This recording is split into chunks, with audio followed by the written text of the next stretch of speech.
മഹാപോരാളികളായ യായോയകളുടെ വാസസ്ഥലമായ യായാപ്രൈം എന്ന ഗ്രഹത്തിലാണ് ഈ സിനിമയുടെ തുടക്കത്തിലെ സംഭവങ്ങൾ നടക്കുന്നത്. ഡെക്ക് എന്നൊരു ദുർബലനായ പ്രഡേറ്റർ ഈ ഗ്രഹത്തിലൂടെ സഞ്ചരിച്ച് ഒടുവിൽ അവനൊരു ഗുഹയിൽ പ്രവേശിക്കുന്നു. അവിടെ വെച്ച് സ്കാനർ ഉപയോഗിച്ച് തന്റെ സഹോദരനായ കേയിനെ അവൻ കണ്ടെത്തുന്നു. ഡെക്ക് പിന്നിൽ നിന്ന് വാളുകൊണ്ട് ആക്രമിച്ചെങ്കിലും കേയി കൃത്യസമയത്ത് തന്നെ അത് തടയുകയും അങ്ങനെ ആ സഹോദരങ്ങൾ തമ്മിൽ ഒരു മുട്ടൻ പോരാട്ടം തുടങ്ങുകയും ചെയ്യുന്നു. പക്ഷെ തന്റെ സഹോദരന് മുന്നിൽ അധിക നേരം പിടിച്ചു നിൽക്കാൻ ഡെക്കിന് കഴിഞ്ഞില്ല. അവൻ കീഴടങ്ങാൻ വിസമ്മതിക്കുമ്പോൾ കേയി അവർ നിൽക്കുന്ന ഭാഗം മുറിച്ചു കളയുകയും അങ്ങനെ ഡെക്ക് ആ കൊക്കയിലേക്ക് വീഴുകയും ചെയ്യുന്നു. പക്ഷെ പാറയിൽ പിടിച്ച് രക്ഷപ്പെടാൻ അവന് സാധിച്ചു. തിരികെ മുകളിലേക്ക് കയറിയ ശേഷം അവൻ കേയിയെ വീണ്ടും ആക്രമിക്കാൻ തുടങ്ങി. അവസാനം രണ്ടുപേരും അടിപിടിയൊക്കെ അവസാനിപ്പിച്ച് അവരുടെ ഷിപ്പിലേക്ക് പോകുന്നു. അവിടെ വെച്ച് കേയി ഡെക്കിനോട് പറയുന്നു അവന് സ്വന്തം ഗോത്രത്തിൽ സ്ഥാനം നേടാൻ അവന്റെ കഴിവ് തെളിയിക്കേണ്ടതുണ്ട്. അതിന് ഒരു ഇരയെ തിരഞ്ഞെടുക്കാൻ സമയമായിരിക്കുന്നു. ഡെക്ക് തിരഞ്ഞെടുക്കുന്നത് ജന്ന അഥവാ മരണഗ്രഹം എന്നറിയപ്പെടുന്ന ഗ്രഹത്തിലേക്ക് പോകാനും ആർക്കും കൊല്ലാൻ സാധിക്കാത്ത കാലിസ്ക് എന്ന ഒരു മോൺസ്റ്ററെ വേട്ടയാടാനുമാണ്. മഹാവീരന് ഗോത്രത്തലവനുമായ അവരുടെ അച്ഛൻ ജാർ പോലും അതിനെ ഭയപ്പെട്ടിരുന്നു. അതുകൊണ്ടാണ് ഡെക്ക് അതിന്റെ പിന്നാലെ പോകാൻ ആഗ്രഹിക്കുന്നത്. അച്ഛൻ തന്നെ ഒരു ദുർബലനായാണ് കാണുന്നത്. തന്റെ കഴിവ് അച്ഛനെ അയാൾക്ക് ബോധപ്പെടുത്തേണ്ടിയിരുന്നു. ക്വെയ് ഇതിനോട് യോജിക്കുന്നില്ലെങ്കിലും ഡെക്ക് തന്റെ തീരുമാനത്തിൽ ഉറച്ചു നിൽക്കുന്നു. ആ സമയം അവരുടെ അച്ഛനായ ജാർ അവിടേക്ക് എത്തുന്നു. തന്റെ രക്തത്തിന്റെ ഒരു സാമ്പിൾ നൽകി ഡെക്ക് അദ്ദേഹത്തെ സ്വാഗതം ചെയ്യുന്നു. ഡെക്ക് ഇപ്പോൾ ജീവിച്ചിരിക്കുന്നത് കണ്ട് ജാർ ആശ്ചര്യപ്പെടുന്നു. പ്ലാനിൽ ചേരാൻ ഡെക്ക് വളരെ ദുർബലനായതിനാൽ അവനെ കൊല്ലാൻ ക്വെയ്യോട് താൻ ഉത്തരവിട്ടിരുന്നെന്ന് ജാർ വെളിപ്പെടുത്തുന്നു. എന്നാൽ ഡെക്കിന് സ്വയം തെളിയിക്കാൻ ഒരു അവസരം നൽകണമെന്ന് ക്വെയ് പറയുന്നത്. ഇതോടെ ദേഷ്യം വന്ന് ജാർ ഒരു ഉപകരണം എറിയുകയും അത് ഉപയോഗിച്ച് ഡെക്കിനെ ബന്ധിക്കുകയും ചെയ്യുന്നു. ഉടൻ തന്നെ അവനെ കൊല്ലാൻ ക്വെയ്യോട് പറയുന്നു. എന്നാൽ ക്വെയ് അവനെ മോചിപ്പിക്കുകയും അവനെ ഷിപ്പിലേക്ക് അയക്കുന്നതിനായി അവന്റെ ലേസർ സജീവമാക്കുകയും ചെയ്യുന്നു. ഡെക്ക് രക്ഷപ്പെടുന്നത് തടയാൻ ജാർ വെടിവെക്കുമ്പോൾ സഹോദരനെ രക്ഷിക്കാൻ ക്വെയ് തന്റെ ഷീൽഡ് സജീവമാക്കുന്നു. ഡെക്കിനെ സംരക്ഷിക്കാൻ ഷിപ്പ് അടച്ച ശേഷം ക്വെയ് തന്റെ അച്ഛനുമായി ഫൈറ്റ് ചെയ്യാൻ തുടങ്ങുന്നു. ഏതാനും നീക്കങ്ങൾ കൊണ്ട് തന്നെ അയാൾ ക്വെയിനെ നിരായുധനാക്കുന്നു. ജാർ തന്റെ കാമോഫ്ലേജ് ക്ലോക്ക് ആക്ടിവേറ്റ് ചെയ്യുന്നു. പക്ഷെ ക്വെയ് അയാളെ ഇടിച്ചുകൊണ്ടേയിരുന്നു. ജാർ അവന്റെ കയ്യിൽ കുത്തുകയും ശേഷം ആ കൈ വെട്ടിമാറ്റുകയും ചെയ്യുന്നു. തുടർന്ന് ജാർ മകനെ തറയിലേക്ക് എറിയുകയും അവനെ ദുർബലൻ എന്ന് വിളിച്ച് ആഞ്ഞു കുത്തുകയും ചെയ്യുന്നു. ക്വെയ് ആ ഷിപ്പിനെ ജന്നയിലേക്ക് പോകാൻ വേണ്ടി ആക്ടിവേറ്റ് ചെയ്തു. കപ്പൽ കുതിച്ചു വരുമ്പോൾ തന്റെ സഹോദരനെ അച്ഛൻ കൊല്ലുന്നത് അവൻ കാണുന്നു. ആ ടേക്ക് ഓഫിനിടയിൽ അവൻ ബോധം കെട്ടു വീഴുന്നു. കുറച്ചു സമയത്തിന് ശേഷം ഒരു അലാറം കേട്ടാണ് ഡെക്ക് ഉണരുന്നത്. ഷിപ്പ് ഉൽക്കകളിൽ ഇടിച്ചത് കാരണം അതിന് കേടുപാടുകൾ സംഭവിച്ചിരിക്കുന്നു. അത് ഇപ്പോൾ ജന്നയിലേക്ക് അതിവേഗം കുതിക്കുകയാണ്. ഡെക്ക് വേഗം തന്നെ തന്റെ സീറ്റിലേക്ക് ഓടിച്ചെന്ന് അത് പുറത്തേക്ക് തെറിപ്പിക്കുന്നു. അങ്ങനെ അത് ജന്നയുടെ ആകാശത്തിലൂടെ അതിവേഗത്തിൽ താഴേക്ക് പതിക്കാൻ തുടങ്ങുന്നു. ഒരു പക്ഷി അവനെ ആക്രമിക്കാൻ ശ്രമിച്ചപ്പോൾ അവൻ ഷീൽഡ് സജീവമാക്കുന്നു. ഒടുവിൽ അവൻ കാട്ടിൽ ഇടിച്ചിറങ്ങുകയും നിരാശയോടെ അലറുകയും ചെയ്യുന്നു. കാലിസ്കിനെ കണ്ടെത്താൻ ദൃഢനിശ്ചയം ചെയ്ത ഡെക്ക് തന്റെ ആയുധങ്ങളെല്ലാം ശരിയായി പ്രവർത്തിക്കുന്നുണ്ടെന്ന് ഉറപ്പിക്കാൻ പരിശോധിച്ചു നോക്കുന്നു. അടുത്തു നിന്ന് ഒരു ശബ്ദം കേട്ട് അവൻ ഞെട്ടുകയും ആ പ്രദേശം തിരിയാൻ തുടങ്ങുകയും ചെയ്യുന്നു. പെട്ടെന്ന് ഒരു വള്ളി പോലുള്ള ജീവി അവൻ അപ്രതീക്ഷിതമായി ആക്രമിക്കുകയും അവന്റെ ആയുധങ്ങളിൽ ഒന്ന് മോഷ്ടിക്കുകയും ചെയ്യുന്നു. ഡെക്ക് തന്റെ വാൾ ഉപയോഗിച്ച് അതിനെ നേരിടാൻ തയ്യാറായി നിന്നു. പക്ഷെ രണ്ടാമതൊരു വള്ളി അവന്റെ കയ്യിൽ പിടിക്കുന്നു. ആദ്യത്തേത് രക്ഷപ്പെട്ടപ്പോൾ അവന് ഇതിനെ മുറിച്ചു മാറ്റേണ്ടി വരുന്നു. ഡെക്ക് തന്റെ വാൾ ഉപയോഗിച്ച് ആക്രമിക്കുന്ന വള്ളികളെ വേഗത്തിൽ വെട്ടിമാറ്റുകയും ചെയ്യുന്നു. അവൻ എത്ര എണ്ണം വെട്ടിമാറ്റിയാലും കൂടുതൽ വള്ളികൾ വന്നുകൊണ്ടേയിരിക്കുന്നു. അവ കൂട്ടമായി ആക്രമിക്കാനും തുടങ്ങുന്നു. ഡെക്ക് വേഗത്തിൽ ഒഴിഞ്ഞു മാറുകയും ഒരു വള്ളിയുടെ മുകളിലേക്ക് ചാടി അതിലൂടെ ഓടുകയും ചെയ്യുന്നു. ഇത് അവനൊരു പാറക്കെട്ടിന് മുകളിലെത്താൻ സഹായിക്കുന്നു. വള്ളികൾക്ക് അവിടെ വരെ എത്താൻ കഴിയുന്നില്ലായിരുന്നു. ഇവിടെ നിന്നുകൊണ്ട് ഇപ്പോൾ ആ ഗ്രഹത്തിന്റെ ഭീകരമായ കാഴ്ച ഡെക്കിന് വ്യക്തമായി കാണാം. അതിനുശേഷം ഡെക്ക് നദിയിൽ മുറിവ് കഴുകുകയും തന്റെ സ്കാനർ ഉപയോഗിച്ച് ഒരു ഔഷധ സസ്യം കണ്ടെത്തുകയും ചെയ്യുന്നു. അടുത്ത് കണ്ട് ഒരു ഇലയിൽ നിന്ന് ഒരു പുഴുവിനെ കണ്ട് അതിനെ എടുത്തു നോക്കി. പെട്ടെന്ന് അതിന്മേൽ ചുവന്ന ഗോളങ്ങൾ വളരാൻ തുടങ്ങുന്നത് കണ്ട് അതിനെ എടുത്ത് ദൂരേക്ക് എറിഞ്ഞു. അത് പൊട്ടിത്തെറിച്ചത് കണ്ട് അവൻ ഞെട്ടിപ്പോകുന്നു. തുടർന്ന് അവൻ കാലിസ്കിനെ തിരിയാൻ വേണ്ടി പുറപ്പെടുന്നു. അവൻ ചെന്നെത്തിയത് ഒരു വലിയ വയൽ പ്രദേശത്തേക്കാണ്. അവിടെ ചില വിചിത്രമായ ചുവന്ന ചെടികൾ ഉണ്ടായിരുന്നു. അവനെ കാണുമ്പോൾ അവ ചീറ്റിക്കൊണ്ടിരിക്കുന്നുണ്ട്. അതിനാൽ അവയെ ഒഴിവാക്കാൻ വേണ്ടി അവൻ ശ്രദ്ധയോടെ നീങ്ങിക്കൊണ്ടിരിക്കുകയാണ്. ആ സമയം ഡെക്ക് വിചിത്രമായ ഭാഷയിൽ ആരും സംസാരിക്കുന്നത് കേൾക്കുന്നു. ചുറ്റും നോക്കുമ്പോൾ ഒരു വലിയ കൂട്ടിൽ കുടുങ്ങിക്കിടക്കുന്ന തിയ എന്നൊരാളെ അവൻ കാണുന്നു. അവൾ പറയുന്നത് ഡെക്കിന് മനസ്സിലാക്കാൻ കഴിയില്ലെന്ന് തിരിച്ചറിഞ്ഞ തിയ യൂണിവേഴ്സൽ ട്രാൻസ്ലേറ്ററിലേക്ക് മാറുന്നു. ഇപ്പോൾ അവൾ പറയുന്നത് ഡെക്കിന് മനസ്സിലാവുന്നുണ്ട്. താനൊരു സിന്തറ്റിക് എന്നറിയപ്പെടുന്ന ആൻഡ്രോയിഡ് റോബോട്ട് ആണെന്ന് അവൾ പറയുന്നു. പെട്ടെന്ന് വലിയൊരു പക്ഷി ആകാശത്ത് പ്രത്യക്ഷപ്പെടുകയും ആ ചെടികൾക്ക് നേരെ കല്ലെറിയുകയും ചെയ്യുന്നു. ഇതോടെ ആ കായ്കൾ ചുവന്ന പുകയോടെ പൊട്ടിത്തെറിച്ച് അതിന്മേലുള്ള സൂചികൾ തെറിപ്പിച്ചു വിടുന്നു. ഡെക്ക് അതിൽ നിന്ന് രക്ഷപ്പെടാൻ വേഗം തന്നെ ഒഴിഞ്ഞു മാറുന്നു. ഈ സൂചികൾ കൊണ്ടാൽ അവൻ തളർന്നു വീഴും. അപ്പോൾ ആ പക്ഷിക്ക് അവനെ തിന്നാൻ കഴിയും. തിയ ഡെക്കിനോട് ഇക്കാര്യം പറഞ്ഞു കൊടുക്കുന്നു. തിയ തന്റെ സഹായം വാഗ്ദാനം ചെയ്തെങ്കിലും ഞങ്ങളുടെ വംശം ഒറ്റയ്ക്ക് മാത്രമേ വേട്ടയാടൂ എന്ന് പറഞ്ഞ് ഡെക്ക് അത് നിഷേധിച്ചു. അവൻ കാലിസ്കിന് വേണ്ടിയാണ് ഇവിടെ വന്നതെന്ന് തിയ ഊഹിക്കുന്നു. ആ ജീവി കൂടുതൽ കല്ലുകൾ എറിഞ്ഞപ്പോൾ ആ വയലിലുള്ള മറ്റു ചെടികളും സജീവമാകുന്നു. കൂടുതൽ സൂചികൾ അവന്റെ നേരെ വന്നപ്പോൾ ഡെക്കിന് ഒഴിഞ്ഞു മാറാൻ കഴിഞ്ഞില്ല. അവൻ ആ സൂചികളുടെ പ്രഹരമേൽക്കുന്നു. അവനെ തല കറങ്ങാൻ തുടങ്ങിയപ്പോൾ തിയ ഒരു ആയുധം ചോദിക്കുന്നു. അതിനാൽ അവൻ തന്റെ ബ്ലേഡുകളിൽ ഒന്ന് അവൾക്ക് എറിഞ്ഞു കൊടുക്കുകയും ശേഷം ബോധരഹിതനാകുകയും ചെയ്യുന്നു. ആ പക്ഷി താഴേക്ക് പറന്നു വന്ന് അവനെ തിന്നാൻ തുടങ്ങുമ്പോൾ തിയ അതിനെ നേരിടുകയും ബ്ലേഡ് ഉപയോഗിച്ച് അതിനെ കൊല്ലുകയും ചെയ്യുന്നു. ബോധം മാറുന്നതിന് മുമ്പ് ഡെക്ക് അവൾ കൈ വീശുന്നത് കാണുന്നു. കുറച്ചു നേരത്തിന് ശേഷം ഡെക്ക് ഉണരുമ്പോൾ തിയ അടുത്ത് തന്നെ ഉണ്ടായിരുന്നു. അതേ പൂവ് ഉപയോഗിച്ച് തിയ ഒരു മറുമരുന്ന് നിർമ്മിച്ച് അവന് നൽകിയത് കൊണ്ടാണ് അവൻ രക്ഷപ്പെട്ടത്. ഡെക്ക് എഴുന്നേൽക്കുകയും തിയായെ പൊക്കിയെടുക്കുകയും ചെയ്യുന്നു. അപ്പോഴാണ് അവളുടെ ശരീരത്തിന്റെ പകുതി കാണാനില്ലെന്ന് അവൻ ശ്രദ്ധിക്കുന്നത്. മനുഷ്യർക്ക് ഈ ഗ്രഹത്തിൽ ജീവിക്കാൻ കഴിയാത്തതിനാൽ വേലന്റ് യൂട്ടാണി കോർപ്പറേഷൻ അയച്ച ഒരു സിന്തറ്റിക് റോബോട്ടാണ് താനെന്ന് അവൾ വിശദീകരിക്കുന്നു. പക്ഷെ ഡെക്ക് അത് കാര്യമാക്കാതെ അവളെ താഴെ ഇടുന്നു. കാലിസ്കിന് വേണ്ടി വന്ന അവന്റെ വംശത്തിൽപ്പെട്ട ആരും അതിജീവിച്ചിട്ടില്ലെന്ന് തീയ ചൂണ്ടിക്കാട്ടുന്നു. എന്നാൽ താൻ ആ ജീവിയുടെ ആക്രമണത്തെ അതിജീവിച്ചു. തന്നെ കൂടെ കൊണ്ടുപോയാൽ കാലിസ്കിന്റെ ഗുഹയിലേക്ക് അവനെ കൊണ്ടുപോകാൻ തനിക്ക് കഴിയും. അങ്ങനെ അവൾക്ക് കാലുകളും അവന് ഉദ്ദേശിച്ച ട്രോഫിയും ലഭിക്കും. കാലിസ്കാണ് അവളെ നശിപ്പിച്ചതെന്ന് ഡെക്ക് മനസ്സിലാക്കുന്നു. പക്ഷെ അവന് ഇപ്പോഴും അവളെ കൂടെ കൊണ്ടുപോകാൻ താല്പര്യമില്ലായിരുന്നു. അപ്പോൾ തീയ പറയും താൻ ഒരു ഉപയോഗപ്രദമായ ഉപകരണമായിരിക്കും, തന്നെ ഒരു ജീവിയായി കാണേണ്ടതില്ല, മറ്റൊരാളുടെ സഹായം തേടുന്നത് മാത്രമാണല്ലോ അവന്റെ പ്രശ്നം. അത് കേൾക്കുമ്പോൾ ഡെക്കിന് അത് കൊള്ളാമെന്ന് തോന്നുന്നു. തന്റെ ലക്ഷ്യത്തിന് വേണ്ടി ഒരു ഉപകരണം ഉപയോഗിക്കുന്നത് തങ്ങളുടെ നിയമങ്ങൾക്ക് വിരുദ്ധമല്ല. അങ്ങനെ അവളെ കൂടെ കൊണ്ടുപോകാൻ അവൻ സമ്മതിക്കുന്നു. അവർ ഒരുമിച്ച് യാത്ര തുടരുമ്പോൾ തീയ ഒട്ടും അടങ്ങിയിരിക്കുന്നില്ല. അവൾ ഇങ്ങനെ ചോദ്യങ്ങൾ ചോദിച്ചുകൊണ്ടേയിരിക്കുന്നു. നദിയിൽ ചില പ്രത്യേക പുഴുക്കൾ അവരെ ലക്ഷ്യമാക്കി ആസിഡ് എറിയാൻ തുടങ്ങുന്നു. അതിനാൽ ഡെക്ക് തീയായെ തന്റെ പുറത്ത് ചുമന്ന് വേഗത്തിൽ ഓടുന്നു. നിർഭാഗ്യവശാൽ മുൻപോട്ടുള്ള വഴി തടസ്സപ്പെട്ടതായി അവൻ കണ്ടെത്തുന്നു. ഈ സമയം തീയ ഒട്ടിപ്പിടിക്കുന്ന ഒരു പഴം നിലത്തേക്ക് എറിയുകയും ജീവികൾ അത് കഴിക്കാൻ ഓടിയെത്തുകയും ചെയ്യുന്നു. ഇപ്പോൾ അവരെ ആക്രമിക്കുന്നില്ല. അവർ നദിയിൽ നിന്ന് പുറത്തു കടന്ന ശേഷം ഡെക്ക് ഒരു കൂട്ടം വള്ളികൾ വെട്ടിയെടുത്ത് തീയായെ തന്റെ പുറകിൽ കെട്ടിയിടുന്നു. അതുവഴി ഇനി കൂടുതൽ എളുപ്പത്തിൽ അവന് നീങ്ങാൻ കഴിയും. വൈകുന്നേരം ആകുമ്പോൾ അവർ അന്നത്തെ രാത്രി ക്യാമ്പ് ചെയ്യാൻ വേണ്ടി ഒരിടത്ത് നിർത്തുന്നു. ഡെക്ക് തന്റെ ഉപകരണം വെളിച്ചത്തിനായി ഉപയോഗിക്കുന്നു. 2 വർഷം മുമ്പാണ് തന്റെ സംഘം ചെന്നൈയിൽ എത്തിയതെന്നും ഏകദേശം 2 ആഴ്ചയായി താൻ ആ പക്ഷിയുടെ കൂട്ടിൽ കുടുങ്ങിക്കിടക്കുകയായിരുന്നെന്നും തീയ പറയുന്നു. അന്ന് അവളുടെ കൂടെ ഉണ്ടായിരുന്ന ടെസ്സ എന്ന മറ്റൊരു സിന്തറ്റിക് അവളെ രക്ഷിക്കാൻ വരുമെന്ന് അവൾ പ്രതീക്ഷിച്ചിരുന്നു. മറ്റു മോഡലുകളെക്കാൾ ഉയർന്ന സെൻസിറ്റിവിറ്റി തങ്ങൾക്കുണ്ടെന്നും അവൾ ഡെക്കിനോട് പറയുന്നു. പക്ഷെ ഡെക്ക് അങ്ങനെയുള്ള വികാരങ്ങളെ ഒരു ബലഹീനതയായി ആണ് കാണുന്നത്. പക്ഷെ മറ്റു ജീവികളെ മനസ്സിലാക്കാൻ അതൊരു നേട്ടമാണെന്ന് തീയ കരുതുന്നു. തീയ എപ്പോഴും ലാബിലായിരുന്നു താമസം. എന്നാൽ ഒരു ദിവസം ടെസ്സ അവളെ ലാബിന്റെ പുറത്തേക്ക് കൊണ്ടുവന്ന് ഈ ഗ്രഹത്തിന്റെ പര്യവേക്ഷണത്തിന് അവളെയും കൂടെ കൂട്ടി. പക്ഷെ അന്ന് തന്നെയാണ് കാലിസ്ക അവരെ ആക്രമിച്ചത്. അതേസമയം വേലാൻഡ് യൂറ്റാനി കമ്പനിയുടെ പുതിയ താവളത്തിൽ ടെസ്സയെ കാണിക്കുന്നു. അവൾ കാണാൻ തീയായെ പോലെ തന്നെയായിരുന്നു. കാലിസ്കിന്റെ ആക്രമണത്തിൽ അവൾക്ക് ഗുരുതരമായി പരിക്കേറ്റിരുന്നു. അതിനാൽ ഇപ്പോൾ അവളെ നന്നാക്കാനായി ഒരു പോഡിലാണ് കിടത്തിയിരിക്കുന്നത്. ടെസ്സ തീയായുടെ പേര് ആവർത്തിക്കുകയും ആ സംഭവം ഓർമ്മിക്കുകയും ചെയ്യുന്നു. അതിനാൽ കാലിസ്കിനെ പിടിക്കുക എന്നതാണ് അവളുടെ മുൻഗണന എന്ന് കമ്പ്യൂട്ടർ അവളെ ഓർമ്മിപ്പിക്കുന്നു. ഒരു യായോയുടെ സാന്നിധ്യവും കമ്പ്യൂട്ടർ കണ്ടെത്തുന്നു. അവനെ ഒരു ഭീഷണിയായാണ് അത് കാണുന്നത്. ടെസ്സ ഒടുവിൽ ഉണരുമ്പോൾ തീയായ യായോയ പിടികൂടി എന്ന് അവളോട് പറയുന്നു. പിറ്റേന്ന് രാവിലെ ഡെക്ക് ഭക്ഷണത്തിന് വേണ്ടി വേട്ടയാടാൻ പോകുന്നു. വലിയൊരു വയലിൽ വെച്ച് കാലിസ്കിന്റെ ഭക്ഷണമായ ഒരു കാട്ടുപോത്തിനെ അവൻ കാണുകയും അതിനെ പിടിക്കാൻ മുന്നോട്ട് പോകാൻ ശ്രമിക്കുകയും ചെയ്യുന്നു. പക്ഷേ ഈ വയൽ മുഴുവൻ നല്ല മൂർച്ചയുള്ള റേസർ ഗ്രാസ് ആണെന്ന് കണ്ടെത്തിയപ്പോൾ അവന് തിരികെ പോകേണ്ടി വരുന്നു. ഡെക്ക് തന്റെ ബ്ലേഡ് എറിയാൻ തുടങ്ങുമ്പോൾ ഒരു ചെറിയ ജീവി ഒരു മരത്തിൽ നിന്ന് ചാടി ഇരുവരുടെയും അടുത്ത് വന്നിറങ്ങുന്നു.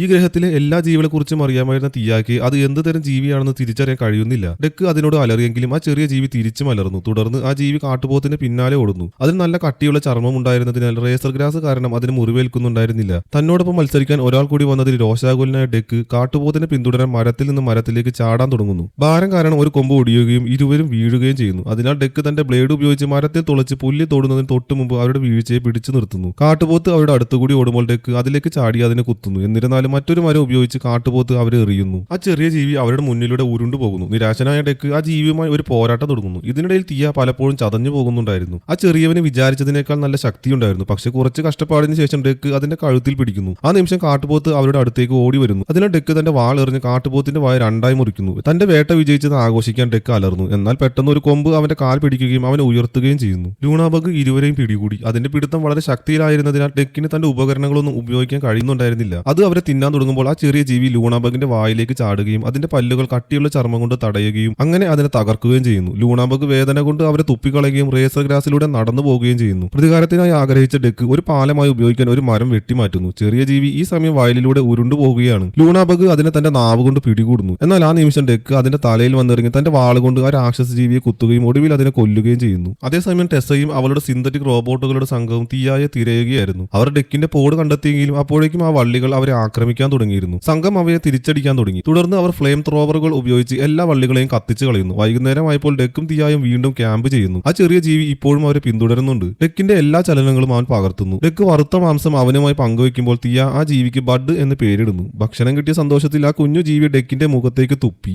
ഇത് കണ്ട് ഡെക്ക് ഞെട്ടിപ്പോയെങ്കിലും തീയ പറയുന്നത് അവൻ അങ്ങനെ ചെയ്യാൻ കാരണം ഡെക്കിനെ സ്വന്തം കൂട്ടുകാരനായി ആ ജീവി അടയാളപ്പെടുത്തിയതാണ്. ഡെക്കിന്റെ കുടുംബത്തെക്കുറിച്ച് തീയ ചോദിക്കുന്നു. അതിനാൽ അവൻ തന്റെ സഹോദരനും അച്ഛനും എന്ത് സംഭവിച്ചുവെന്ന് അവളോട് പറയുന്നു. നിങ്ങൾ തമ്മിലുള്ള അടുപ്പം വെച്ച് നോക്കുമ്പോൾ ടെസ്സ അവളുടെ സഹോദരിയായി കണക്കാക്കപ്പെടുന്നുണ്ടെന്ന് അവൻ ചൂണ്ടിക്കാട്ടുന്നു. തീയാക്ക് ആ ആശയം ഇഷ്ടപ്പെടുകയും ചെയ്തു. ഇതേസമയം ടെസ്സയും സംഘവും ഡെക്ക് ഈ ഗ്രഹത്തിലേക്ക് വന്ന തകർന്ന ആ സ്പേസ്ഷിപ്പ് കണ്ടെത്തുന്നു. ടെസ്സയ്ക്ക് താല്പര്യമുള്ള നിരവധി യോജ ആയുധങ്ങൾ അവിടെ ഉണ്ടായിരുന്നു. അതിൽ അവളുടെ കൈ മരവിപ്പിക്കുന്ന ഒരു ഐസ് ഗ്രനേഡും അവൾ കണ്ടെത്തുന്നു. അടുത്ത ദിവസം രാവിലെ ഡെക്ക് തീയായെയും എടുത്ത് ബഡിനെ കൂടാതെ പോകുന്നു. താൻ ഒറ്റയ്ക്ക് വേട്ടയാടുന്നയാളാണെന്നും തീയ ഒരു ഉപകരണം മാത്രമായതിനാൽ അവളെ കണക്കിലെടുക്കുന്നില്ലെന്നും അവൻ പറയുന്നു. ചെന്നായ്ക്കളെ കുറിച്ചും അവ എങ്ങനെ കൂട്ടമായി വേട്ടയാടുന്നു എന്നും ആൽഫ എന്ന് പറയുന്നത് ഏറ്റവും കൂടുതൽ വേട്ടയാടുന്നവനല്ല മറിച്ച് കൂട്ടത്തെ സംരക്ഷിക്കുന്നവനാണെന്നും തീയ അവനോട് പറയുന്നു. പക്ഷേ ഡെക്കിന് അത് മനസ്സിലാകുന്നില്ല. താൻ ഏറ്റവും കൂടുതൽ കൊല്ലുന്ന ആൽഫയായിരിക്കുമെന്ന് അവൻ പറയുന്നു. നദിക്കരികിൽ ഒരു കാലിസ്കിന്റെ പല്ല് കണ്ടെത്തി കണ്ടെത്തിയ ശേഷം ഇരുവരും ആ ദിശയിൽ യാത്ര തുടർന്ന് തിയായുടെ താവളത്തിലെത്തുന്നു. കാലിസ്ക് ആ സ്ഥലം പൂർണ്ണമായി നശിപ്പിച്ചിട്ടുണ്ടായിരുന്നു. അവിടെ ധാരാളം സിന്തറ്റിക് റോബോട്ടുകളുടെ അവശിഷ്ടങ്ങൾ കിടപ്പുണ്ടായിരുന്നു. അവക്കിടയിൽ നിന്ന് തിയ അവളുടെ കാലുകൾ കണ്ടെത്തുന്നു. ഭാഗ്യം കൊണ്ട് റിപ്പയർ മെഷീൻ ഇപ്പോഴും പ്രവർത്തിക്കുന്നുണ്ടായിരുന്നു. അതുപയോഗിച്ച് അവൾക്ക് തന്റെ ശരീരത്തിന്റെ രണ്ട് പകുതികളും വീണ്ടും ബന്ധിപ്പിക്കാൻ കഴിയും. പക്ഷേ ഈ പ്രക്രിയയ്ക്ക് കുറച്ച് സമയമെടുക്കും. അവൾ ഡെക്കിന് നന്ദി പറയുകയും അവനോട് ക്ഷമ ചോദിക്കുകയും താൻ തന്റെ സംഘത്തെ വിളിക്കാൻ ബീക്കൺ സജീവമാക്കിയതിനാൽ ഉടൻ തന്നെ അവിടെ നിന്ന് പോകാൻ അവനോട് പറയുകയും ചെയ്യുന്നു. തന്റെ ടീമും കാലിസ്കിന് വേണ്ടിയാണ് വന്നതെന്നും അതുകൊണ്ട് അതിനെ കൊല്ലാൻ അവനെ അനുവദിക്കാൻ തനിക്ക് കഴിയില്ലെന്നും തിയ പറയുന്നു. ഒരു ഭീരുവിനെ പോലെ ഓടുന്നതിനേക്കാൾ അഭിമാനത്തോടെ മരിക്കാനാണ് താൻ ഇഷ്ടപ്പെടുന്നതെന്ന് പറഞ്ഞ് ഡെക്ക് പോകാൻ വിസമ്മതിക്കുന്നു. ഈ അവശിഷ്ടങ്ങൾക്കിടയിൽ കുറച്ച് എണ്ണ കിടപ്പുണ്ടായിരുന്നു. അതിനാൽ ഡെക്ക് അതിന് തീയിട്ട് ഒരു പുകമറ സൃഷ്ടിക്കുന്നു. കാലിസ്ക് ഉടൻ പ്രത്യക്ഷപ്പെടുകയും ഡെക്കിനെ വലിച്ചെറിഞ്ഞ് അവന്റെ വാളിന് കേടുവരുത്തുകയും ചെയ്യുന്നു. ഡെക്ക് ഒരു ലോഹകഷ്ണം ഷീൽഡായി ഉപയോഗിക്കുകയും കാലിസ്കിന്റെ അടിയിലൂടെ ചെന്ന് അതിന്റെ വയർ കീറുകയും ചെയ്യുന്നു. തുടർന്ന് അവൻ തന്റെ ചെറിയ ബ്ലേഡ് അതിന്റെ തലക്ക് നേരെ എറിയുകയും അതിന്റെ വാൽ മുറിക്കുകയും ചെയ്യുന്നു. പക്ഷേ അതിന്റെ വാൽ പെട്ടെന്ന് തന്നെ വീണ്ടും വളർന്നു മുറിവുകൾ അടയുകയും ചെയ്തു. കാലിസ്കിന് ഇങ്ങനെ വീണ്ടും ജീവിക്കാനുള്ള ശേഷിയുള്ളത് കൊണ്ടാണ് അതിനെ കൊല്ലാൻ കഴിയാത്ത ജീവിയായി കണക്കാക്കുന്നത്. ആ ജീവി ഡെക്കിനെ പിടികൂടി റിപ്പയർ മെഷീനിലേക്ക് എറിയുകയും അങ്ങനെ തിയായുടെ കാലുകൾ മേശയിൽ നിന്ന് തെറിച്ചു പോവുകയും ചെയ്യുന്നു. അത് അവനെ വീണ്ടും പിടിക്കുമ്പോൾ ഡെക്ക് അതിന്റെ നാവ് മുറിച്ച് സ്വയം മോചിപ്പിക്കുന്നു. അവർ തമ്മിലുള്ള പോരാട്ടം തുടരുകയാണ്. ഡെക്കിന് പലതവണ ആക്രമണങ്ങളിൽ നിന്ന് ഒഴിഞ്ഞു മാറേണ്ടി വരുന്നു. അതേസമയം തിയ അവളുടെ കാലുകൾ വീണ്ടെടുക്കാൻ ശ്രമിക്കുന്നു. ആ നിമിഷം അവൾ നിലത്ത് ഒരു തോക്ക് കാണുകയും ആ ജീവിയുടെ ശ്രദ്ധ തിരിക്കാനായി കാലിസ്കിന് നേരെ വെടിവെക്കുകയും ചെയ്യുന്നു. ഈ അവസരം ഉപയോഗിച്ച് ഡെക്ക് കാലിസ്കിന്റെ വായിലേക്ക് ഒരു ചങ്ങല എറിയുകയും ചങ്ങല ചുരുട്ടുന്ന ഒരു യന്ത്രം ആക്ടിവേറ്റ് ചെയ്യുകയും ചെയ്യുന്നു. ഇത് ആ ജീവിയെ പിന്നിലേക്ക് വലിച്ചിഴയ്ക്കാൻ തുടങ്ങി. അടുത്തതായി ഡെക്ക് തിയായുടെ തോക്കെടുത്ത് വെടിവെക്കാൻ തുടങ്ങുന്നു. ജീവി തന്റെ വാലുകൊണ്ട് അവനെ ആക്രമിക്കുമ്പോൾ ഡെക്ക് അതിൽ നിന്നും ഒഴിഞ്ഞു മാറുകയും ഒരു സ്റ്റോറേജ് യൂണിറ്റിന്റെ വാതിലടച്ച് അതിനെ കുടുക്കുകയും ചെയ്യുന്നു. അവൻ കാലിസ്കിന്റെ ശരീരത്തിലൂടെ ഓടിക്കേറി അതിന്റെ തലയ്ക്ക് മുകളിലൂടെ ചാടി തല വെട്ടിമാറ്റുന്നു. പക്ഷെ അതുകൊണ്ടൊന്നും അത് ചത്തില്ല. മുറിഞ്ഞു വീണ തല പെട്ടെന്ന് തന്നെ സ്വയം അതിന്റെ ശരീരത്തിലേക്ക് വീണ്ടും ഘടിപ്പിക്കുന്നു. കാലിസ്ക് ഡെക്കിനെ അതിന്റെ വലിയ കൈകൾ കൊണ്ട് പിടിച്ചു നിർത്തുകയും അവനെ മണക്കുകയും ചെയ്യുന്നു. അവന്റെ ദേഹത്ത് നിന്ന് കിട്ടിയ മണം അടിച്ചപ്പോൾ ആ ജീവി അവനെ ആക്രമിക്കുന്നതിൽ നിന്ന് പിന്മാറുന്നു. ആ സമയം അവിടെ എത്തിയ ടെസ്സ തണുപ്പിക്കുന്ന ഗ്രനേഡ് എറിഞ്ഞ് ഡെക്കിനെയും കാലിസ്കിനെയും മരവിപ്പിക്കുകയും അങ്ങനെ രണ്ടുപേരെയും അവൾ പിടിക്കുകയും ചെയ്യുന്നു. കുറച്ചു സമയത്തിന് ശേഷം സംഘത്തിന്റെ വാഹനത്തിലെ ഒരു മേശയിൽ ബന്ധിക്കപ്പെട്ട നിലയിൽ ഡെക്ക് ഉണരുന്നു. റിപ്പയർ മെഷീനുമായി ബന്ധിപ്പിച്ചതിനാൽ തിയ സസ്പെൻഷൻ മോഡിലാണ്. ടെസ്സ അവളുടെ എല്ലാ ലോഗുകളും വായിച്ചിട്ടുണ്ട്. തന്റെ കമ്പനിയുടെ ഭാഗമാകാൻ സാധിച്ചത് അവനൊരു ബഹുമതിയായിരിക്കുമെന്ന് അവൾ പറയുന്നു. തുടർന്ന് ടെസ്സ തിയായെ ഉണർത്തുകയും രണ്ട് ജീവികളെ പിടിക്കാൻ കമ്പനിയെ സഹായിച്ചതിന് അഭിനന്ദിക്കുകയും ചെയ്യുന്നു. അവന്റെ ദേഹത്ത് പരീക്ഷണങ്ങൾ നടത്തുന്നതിനായി ഡെക്കിന് നല്ല വേദന നൽകുന്ന ഒരു ഇഞ്ചക്ഷൻ അവൾ നൽകുന്നു. അവനൊരു ദുർബലനായതിനാൽ പരീക്ഷണങ്ങൾക്ക് അനുയോജ്യമല്ലെന്ന് ചൂണ്ടിക്കാട്ടി തിയ അവനെ രക്ഷിക്കാൻ ശ്രമിക്കുന്നു. അവന്റെ ആയുധങ്ങൾ വെച്ചിട്ട് ഡെക്കിനെ പോകാൻ അനുവദിക്കണമെന്ന് അവൾ പറയുന്നു. ടെസ്സയ്ക്ക് അവന്റെ ഒരു സാമ്പിൾ വേണം. അതിനുവേണ്ടി അവന്റെ തലയിൽ രണ്ട് കേബിളുകൾ ഘടിപ്പിക്കുന്നു. അത് അവന് വളരെയധികം വേദനയുണ്ടാക്കുന്നു. നിരാശയായ തിയ യന്ത്രം ഓഫ് ചെയ്യുകയും നമ്മൾ വെറും ഉത്തരവുകൾ അനുസരിക്കുന്ന റോബോട്ടുകൾ മാത്രമാകരുതെന്ന് ടെസ്സയോട് പറയുകയും ചെയ്യുന്നു. വാസ്തവത്തിൽ അവർ സഹോദരിമാരായിരിക്കാൻ അവൾ ആഗ്രഹിക്കുന്നു. എന്നിരുന്നാലും തിയായെ രക്ഷിക്കാൻ വേണ്ടിയല്ല താൻ തിരിച്ചു വന്നതെന്ന് ടെസ്സ വെളിപ്പെടുത്തുന്നു. താൻ വന്നത് കാലിസ്കിന് വേണ്ടിയാണ്. ദുർബലരെ ഒഴിവാക്കുന്ന യായോയുടെ പാരമ്പര്യത്തോട് അവൾ യോജിക്കുന്നു. തിയായെ അവൾ ഒരു പാഴ്വസ്തു എന്ന് വിളിക്കുകയും ചെയ്യുന്നു. ആ സമയം ടെസ്സയ്ക്ക് ഭൂമിയിൽ നിന്നൊരു കോൾ വരുന്നു. അതിനാൽ ഒരു കാവൽക്കാരനോട് തിയായെ പെട്ടിയിലാക്കാൻ ഉത്തരവിട്ട ശേഷം അവൾ അത് എടുക്കാൻ പോകുന്നു. ആൾക്ക് ആ ഭാഷ സംസാരിക്കാൻ കഴിയാത്തതിനാൽ തന്റെ ഉപകരണങ്ങളിൽ ഒന്ന് തുറക്കാൻ അയാളോട് പറയാൻ തിയായോട് ഡെക്ക് ആവശ്യപ്പെടുന്നു. ഡെക്കിന്റെ ഉപകരണം ഒരു മാപ്പാണെന്ന് തിയ കാവൽക്കാരനോട് പറയുന്നു. അവൻ അത് തുറക്കുമ്പോൾ അവന്റെ തല പൊട്ടിത്തെറിക്കുന്നു. തുടർന്ന് തിയ ഡെക്കിനെ മോചിപ്പിക്കുന്നു. അപ്പോൾ ഒരു അലാറം മുഴങ്ങുകയും കൂടുതൽ കാവൽക്കാർ അവനെ ലക്ഷ്യമാക്കി വെടിവെക്കാൻ അങ്ങോട്ട് വരുന്നു. തിയ ഒരു വാതിൽ തുറക്കുകയും ഡെക്ക് അതിലൂടെ പുറത്തേക്ക് ചാടി രക്ഷപ്പെടുന്നു. കുറച്ചു സമയത്തിന് ശേഷം ഡെക്ക് തന്റെ തകർന്ന ഷിപ്പ് കണ്ടെത്തുന്നു. പക്ഷേ അതിനകത്ത് ആയുധങ്ങളൊന്നും അവശേഷിക്കുന്നുണ്ടായിരുന്നില്ല. ആ ഗ്രഹം വിട്ടുപോകുന്നതിനെ കുറിച്ച് അവൻ ചിന്തിക്കാൻ തുടങ്ങി. അപ്പോൾ അവൻ അവിടെ തന്റെ സഹോദരന്റെ ഹെൽമെറ്റ് കാണുകയും കൂട്ടത്തെ സംരക്ഷിക്കുന്നവനാണ് ഏറ്റവും നല്ല ചെന്നായ എന്ന് ഓർമ്മിക്കുകയും ചെയ്യുന്നു. പിന്നീട് ഡെക്ക് കാട്ടിലേക്ക് മടങ്ങുകയും ആയുധങ്ങളായി ഉപയോഗിക്കാൻ ആ ഗ്രഹത്തിൽ അവൻ മുമ്പ് കണ്ടിട്ടുള്ള അപകടകാരികളായ വസ്തുക്കൾ ശേഖരിക്കാൻ തുടങ്ങുകയും ചെയ്യുന്നു. റേസർ ഗ്രാസിന്റെ ബ്ലേഡുകളും ചുവന്ന പൂക്കളിലെ മുള്ളുകളും പോലെ. ജോലി ചെയ്യുന്നതിനിടയിൽ അവൻ ബഡിനെ കണ്ടുമുട്ടുകയും അതിന്റെ തുപ്പൽ മണക്കുകയും ചെയ്യുന്നു. ബഡ് സത്യത്തിൽ കാലിസ്കിന്റെ കുട്ടിയാണെന്നും കാലിസ്കിനെ പോലെ മണക്കുന്നത് കൊണ്ടാണ് തന്നെ ആ ജീവി ആക്രമിക്കാതെ ഒഴിവാക്കിയതെന്നും അവൻ ഒടുവിൽ മനസ്സിലാക്കുന്നു. അതിനാൽ ഡെക്ക് ബഡിനെ തന്റെ സ്വന്തം തുപ്പൽ കൊണ്ട് മൂടുന്നു. അവസാനമായി അവൻ തിയായുടെ കാലുകൾ മോചിപ്പിക്കുന്നു. അതുവഴി അവയ്ക്ക് അവയുടെ ഉടമയുടെ അടുത്തേക്ക് പോകാൻ കഴിയും. കമ്പനിയുടെ ബേസിൽ കാട്ടുപോത്തിന്റെ എല്ലുകൾ കവചമായി ധരിച്ചുകൊണ്ട് ഡെക്ക് പ്രത്യക്ഷപ്പെടുകയും ഒരു കാവൽക്കാരന്റെ നേർക്ക് ആസിഡ് എറിഞ്ഞ് അവനെ വീഴ്ത്തുകയും ചെയ്യുന്നു. ഒരു പെട്ടിയിൽ സസ്പെൻഷനിലായിരിക്കുന്ന തിയായിൽ നിന്നുള്ള സിഗ്നൽ പിന്തുടർന്ന് കാലുകൾ അവളെ ലക്ഷ്യമാക്കി നീങ്ങുന്നുണ്ടായിരുന്നു. രണ്ട് കാവൽക്കാർ കാലുകളെ ആക്രമിക്കാൻ ശ്രമിക്കുമ്പോൾ ഡെക്ക് വള്ളികളും റേസർ ഗ്രാസും ഉപയോഗിച്ച് ഉണ്ടാക്കിയ ഒരു ചാട്ടവാർ കൊണ്ട് അവർ വേഗത്തിൽ തോൽപ്പിക്കുന്നു. അപ്പോഴേക്കും ബഡും ഒരു കാവൽക്കാരെ നശിപ്പിച്ചുകൊണ്ട് സഹായിക്കുന്നു. വഴിയിൽ വരുന്ന ഏതൊരു കാവൽക്കാരനെ വീഴ്ത്തിക്കൊണ്ട് ഇരുവരും താവളത്തിന് ചുറ്റും മുന്നേറിക്കൊണ്ടിരുന്നു. അതുവഴി തിയായുടെ കാലുകൾക്ക് തടസ്സങ്ങളില്ലാതെ നീങ്ങാൻ കഴിയും. അതേസമയം ടെസ്സ കമ്പനിയുമായി സംസാരിക്കുകയാണ്. കാലിസ്കിനൊപ്പം ഉടൻ തന്നെ തിരിച്ചു പോകുമെന്ന് അവർ റിപ്പോർട്ട് ചെയ്യുന്നു. കാലിസ്കിന്റെ അതിജീവന ശേഷി മനുഷ്യർക്ക് ഉപയോഗിക്കാൻ വേണ്ടിയാണ് ആ ജീവിയെ അവർ ഭൂമിയിലേക്ക് കൊണ്ടുപോകുന്നത്. ഡെക്കിനെ കുറിച്ച് ചോദിക്കുമ്പോൾ അവൻ മരിച്ചുപോയെന്ന് അവൾ അവരോട് പറയുന്നു. തന്റെ ആയുധങ്ങളുടെ ശേഖരം ഉപയോഗിച്ച് ഡെക്ക് സിന്തറ്റിക് കാവൽക്കാരെ നശിപ്പിച്ചുകൊണ്ടിരിക്കുകയായിരുന്നു. ഇതേസമയം തിയായുടെ കാലുകൾ അവളെ പൂട്ടിയിട്ടിരിക്കുന്ന പെട്ടി കണ്ടെത്തിയിരുന്നു. അതൊരു കാവൽക്കാരന്റെ കഴുത്തിൽ ചാടി അവന് വേഗത്തിൽ കൊല്ലുകയും കണ്ടെയ്നർ തുറക്കുകയും ചെയ്യുന്നു. തിയ തന്റെ സസ്പെൻഷൻ മോഡിൽ നിന്നും ഉണരുന്നു. പക്ഷെ അപ്പോഴേക്കും കുറെ കാവൽക്കാർ അങ്ങോട്ട് വരുന്നത് അവൾ കേൾക്കുന്നു. അതുകൊണ്ട് അവൾ വീണ്ടും ഉറങ്ങുന്നത് പോലെ നടിക്കുന്നു. കാലുകൾ ഒരു കാവൽക്കാരനെ ചവിട്ടി വീഴ്ത്തുകയും തിയ പുറത്തു വന്ന് അവനുമായി പോരാടാനും തുടങ്ങുന്നു. തുടങ്ങുന്നു. അതേസമയം കാലുകൾ രണ്ടാമത്തെ കാവൽക്കാരനെ നേരിടുന്നു. ശരീരത്തിന്റെ രണ്ട് പകുതികളും ഈ ഫൈറ്റിൽ പരസ്പരം സഹായിക്കുന്നു. അവർ അവിടെയുള്ള കാവൽക്കാരെ എല്ലാം ഒന്നൊന്നായി നശിപ്പിച്ചുകൊണ്ടിരുന്നു. താമസിയാതെ ഡെക്കും ആ പെട്ടി കണ്ടെത്തുന്നു. പക്ഷേ അത് ശൂന്യമായിരുന്നു. ഒരു കാവൽക്കാരൻ പിന്നിൽ നിന്ന് വന്ന് അവനെ ആക്രമിക്കാൻ വന്നു. എന്നാൽ തിയ അവനെ വെടിവെച്ച് കൊല്ലുന്നു. അവളുടെ ശരീരത്തിന്റെ രണ്ട് പകുതികളും ഒടുവിൽ വീണ്ടും ഒന്നിക്കുന്നു. തിയാക്ക് വേഗം തന്നെ അവിടെ നിന്ന് പോകണമെന്നാണ് ആഗ്രഹം. പക്ഷേ ഡെക്ക് പറയുന്നത് നമുക്ക് കാലിസ്കിനെ മോചിപ്പിക്കണമെന്നും അങ്ങനെ ബഡിനെ അവന്റെ അമ്മയുടെ അടുത്ത് എത്തിക്കണമെന്നുമാണ്. പെട്ടെന്ന് ഒരു അലാറം മുഴങ്ങുകയും കാലിസ്കിനെ വഹിച്ചുകൊണ്ടുള്ള സ്പേസ്ഷിപ്പിന്റെ വിക്ഷേപണം വേഗത്തിലാക്കാൻ ടെസ്സ തന്റെ ആളുകളോട് പറയുകയും ചെയ്യുന്നു. ഇതേസമയം ഒരു സംഘം സൈനികർ ഡെക്കിനെ കണ്ടെത്തിയിരുന്നു. ഡെക്ക് സ്ഫോടക ശേഷിയുള്ള പുഴുക്കളെ സജീവമാക്കുകയും അങ്ങനെ ഉണ്ടായ സ്ഫോടനത്തിൽ എല്ലാ സിന്തറ്റിക്കുകളും ഒറ്റയടിക്ക് നശിച്ചു പോവുകയും ചെയ്യുന്നു. തുടർന്ന് വലിയ ഒരു ബാറ്റിൽ സ്യൂട്ടിൽ ടെസ്സ പ്രത്യക്ഷപ്പെടുകയും ഡെക്കിന്റെ ഷിപ്പിൽ നിന്ന് മോഷ്ടിച്ച ഒരു ലേസർ ഉപയോഗിച്ച് അവനെ വെടിവെക്കുകയും ചെയ്യുന്നു. അത് അവന്റെ ആസിഡ് പുഴുവിനെ കൊല്ലുന്നു. അവൾ സ്യൂട്ട് ഉപയോഗിച്ച് കെട്ടിടങ്ങൾ തകർക്കുകയും ഒരു വലിയ വാൾ പുറത്തെടുക്കുകയും ചെയ്യുന്നു. പക്ഷെ ഡെക്ക് ഈ ആക്രമണത്തിൽ നിന്നെല്ലാം ഒഴിഞ്ഞു മാറുന്നു. ഇതേസമയം പ്രധാന ഷിപ്പിൽ തിയ കാലിസ്കിന്റെ അടുത്തെത്താൻ ശ്രമിക്കുന്നു. പക്ഷെ കൂട് പൂട്ടിയിട്ടിരിക്കുകയായിരുന്നു. ഒരു കാവൽക്കാരൻ അടുത്തുകൂടി വരുമ്പോൾ അവൾ ടെസ്സയായി അഭിനയിക്കാൻ ശ്രമിച്ചെങ്കിലും അത് വിജയിച്ചില്ല. അവൾ ആ കാവൽക്കാരന്റെ തല കൂട്ടിൽ ഇടിച്ചു പൊട്ടിക്കുകയും തുടർന്ന് അവന്റെ കണ്ണുകൾ ഉപയോഗിച്ച് പൂട്ട് തുറക്കുകയും ചെയ്യുന്നു. ഇതേസമയം ടെസ്സ ഒരു ആക്രമണത്തിൽ ഡെക്കിനെ ലാബിലേക്ക് വലിച്ചെറിയുമ്പോൾ സൂട്ടിന്റെ കൈ താഴേക്ക് വരികയും ചലിക്കുന്ന വള്ളിയിൽ കുടുങ്ങുകയും ചെയ്യുന്നു. ഡെക്ക് അതിൽ കയറാൻ ശ്രമിച്ചെങ്കിലും ടെസ്സ ഉടൻ തന്നെ അവനെ എറിയുന്നു. അതിനാൽ അവൻ ഒരു കണ്ടെയ്നറിന് പിന്നിൽ ഒളിക്കുന്നു. ടെസ്സ അത് ഉയർത്തി നോക്കിയെങ്കിലും പക്ഷെ അതിന്റെ പിന്നിൽ അവനെ കാണുന്നില്ലായിരുന്നു. അവൻ അപ്പോഴേക്കും അവളുടെ മുകളിലുള്ള ഒരു കണ്ടെയ്നറിൽ കയറിയിരുന്നു. ഇപ്പോൾ ഡെക്കിന് അവളുടെ മേൽ ചാടാൻ കഴിയും. പക്ഷെ അവൾ വേഗത്തിൽ കോക്പിറ്റ് അടയ്ക്കുന്നു. പെട്ടെന്ന് കാലിസ്ക് പ്രത്യക്ഷപ്പെടുകയും സൂട്ടിലേക്ക് ചാടുകയും ചെയ്യുന്നു. അതിനാൽ ടെസ്സ വാൾ സജീവമാക്കി അതിനെ കുത്തുകയും ഉയർത്തുകയും ചെയ്യുന്നു. അവളുടെ ശ്രദ്ധ മാറിയപ്പോൾ ഡെക്ക് സൂട്ടിന്റെ പുറകിലേക്ക് കയറുകയും അതിന്റെ വേഗത കുറയ്ക്കുന്നതിനായി കേബിളുകൾ വലിച്ചു കയറാൻ തുടങ്ങുകയും ചെയ്യുന്നു. ടെസ്സ കാലിസ്കിന് നേരെ ഒരു ഗ്രനേഡ് എറിയുന്നു. പക്ഷെ ഡെക്ക് ഒരു ലോഹദണ്ഡ് കൊണ്ട് അതിനെ അടിക്കുകയും അത് സൂട്ടിന്റെ കയ്യിൽ വന്നിറങ്ങാൻ ഇടയാക്കുകയും ചെയ്യുന്നു. തണുപ്പ് കാരണം അത് കാലിസ്കിനെ താഴെ ഇടുന്നു. ആ ജീവി അതിന്റെ ശരീരത്തിൽ നിന്ന് വാളെടുത്ത് സൂട്ടിനെ ആക്രമിക്കുകയും അതിനെ രണ്ടായി പിളർത്തുകയും ചെയ്യുന്നു. കാലിസ്ക് ടെസ്സയെ വിഴുങ്ങുകയും തന്റെ വിജയത്തിൽ അലറുകയും ചെയ്യുന്നു. മറ്റുള്ളവർ ഡെക്കുമായി വീണ്ടും ഒന്നിക്കുകയും കാലിസ്ക് അതിന്റെ കുട്ടിയെ പരിശോധിക്കുന്നത് കാണുകയും ചെയ്യുന്നു. ഡെക്ക് തന്റെ നെറ്റി മുട്ടിച്ച് കാലിസ്കിനോട് തന്റെ ആദരവ് പ്രകടിപ്പിക്കുന്നു. പെട്ടെന്ന് ടെസ്സ സജീവമാക്കിയ ഒരു ഐസ് ഗ്രനേഡിൽ കാലിസ്ക് പൊട്ടിത്തെറിക്കുന്നു. അവൾ ആ ജീവിയുടെ വയറ്റിനുള്ളിൽ ജീവനോടെ ഉണ്ടായിരുന്നു. അവൾ അവശിഷ്ടങ്ങളിൽ നിന്ന് പുറത്തു വന്ന് തീയായെ ആക്രമിക്കാൻ ശ്രമിക്കുന്നു. പക്ഷെ ഡെക്ക് പിന്നിൽ നിന്ന് അവളെ കുത്തുകയും ഒടുവിൽ അവളെ കൊല്ലുകയും ചെയ്യുന്നു. അവൻ തന്റെ ഉപകരണം തിരിച്ചെടുക്കുകയും ബഡ് അവളുടെ തല പറിച്ചെടുക്കുകയും ചെയ്യുന്നു. ഇതിനുശേഷം ഡെക്ക് തന്റെ ഗ്രഹമായ യായിലേക്ക് മടങ്ങുകയും തന്റെ അച്ഛന്റെ മുന്നിൽ ടെസ്സയുടെ തല കാണിക്കുകയും ചെയ്യുന്നു. ജാർ ഇപ്പോഴും അവനെ ഒരു നാണക്കേടായി കരുതുകയും രണ്ട് കാവൽക്കാരെ അവനെ കൊല്ലാൻ അയക്കുകയും ചെയ്യുന്നു. പക്ഷെ ഡെക്ക് വേഗത്തിൽ നീങ്ങി അവരെ എളുപ്പത്തിൽ കൊന്നുകളഞ്ഞു. തുടർന്ന് ഡെക്ക് ജാറുമായി പോരാടുന്നു. അദ്ദേഹം തന്നെ മറിഞ്ഞിരിക്കുന്ന ക്ലോക്ക് ഉപയോഗിച്ച് ഒളിക്കുന്നു. ഡെക്ക് കപ്പലിന്റെ എഞ്ചിൻ സജീവമാക്കി ഒരു മണൽക്കാറ്റ് സൃഷ്ടിക്കുന്നു. അങ്ങനെ തന്റെ അച്ഛന്റെ സ്ഥാനം കണ്ടെത്താൻ അവന് കഴിയുന്നു. അവൻ അയാളെ തടയാൻ ഒരു കൈ വെട്ടിമാറ്റുന്നു. തുടർന്ന് ഒരു ഉപകരണം ഉപയോഗിച്ച് അവനെ പിടികൂടുന്നു. ഡെക്ക് തന്റെ അച്ഛന്റെ ഹെൽമെറ്റിൽ കുത്തുമ്പോൾ ജാർ അത് ഊരി മാറ്റുകയും ഡെക്ക് തന്നെ ഒഴിവാക്കിയാൽ ക്ലാനിൽ ചേരാൻ കഴിയുമെന്ന് പറയുകയും ചെയ്യുന്നു. എന്നിരുന്നാലും തനിക്ക് ഇതിനകം ഒരു ക്ലാൻ ഉണ്ടെന്ന് ഡെക്ക് പറയുന്നു. അതിനുശേഷം ബഡ് ജാറിന്റെ തല ഭക്ഷിക്കുന്നു. തിയ അവനെ അഭിനന്ദിക്കുമ്പോൾ ഡെക്ക് തന്റെ അച്ഛന്റെ ക്ലോക്ക് എടുക്കുന്നു. ആ നിമിഷം മറ്റൊരു കപ്പൽ അവിടെ പ്രത്യക്ഷപ്പെടുന്നു. അത് തന്റെ അമ്മയാണെന്ന് ഡെക്ക് പറയുന്നു. ഇവിടെയാണ് ഈ സിനിമ അവസാനിക്കുന്നത്.